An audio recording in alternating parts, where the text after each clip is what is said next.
Hey guys, my name is Elijah, and in this tutorial I will show you how to change Adobe Creative Cloud download location. So first step, go over to Creative Cloud and go over to Account right here. Then go over to Preferences, so click on that as well.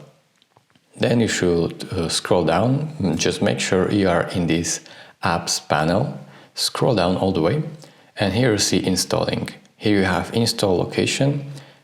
It says default location, so you can click on change location, click on this pen, and here you can simply change the location of your install location or download location.